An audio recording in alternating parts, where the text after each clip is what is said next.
এই গরমে পটল দিয়ে এমন একটা চপ বানাচ্ছি না, একবার বানালে তুমি আলুর চপ একদম ভুলে যাবে।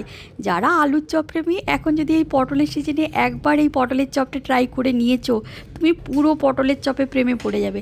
এখন তো বিকেল হলে প্রচুর বৃষ্টি হচ্ছে, আর এই বৃষ্টি বাদলার দিনে পটলের চপটা খেতে যা দারুণ লাগবে। পটলগুলোতে হালকা লবণ দিয়ে সেদ্ধ করে নিয়েছি। এদিকে পেঁয়াজ, কাঁচা লঙ্কা, আদা গ্রেটারে গ্রেট করে নিয়েছি। পটল সেদ্ধ হলে কিন্তু পটলগুলোকে দুই ভাগ করে বীজগুলো সব বের করে নিয়েছি।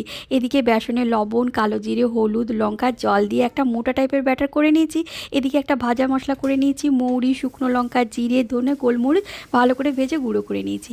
এবার তেলে গ্রেট করা পেঁয়াজগুলোকে দিয়ে হলুদ লবণ দিয়ে পেঁয়াজ ভাজা হয়ে গেলে সেদ্ধ আলুটাকে দিয়ে দিয়েছি।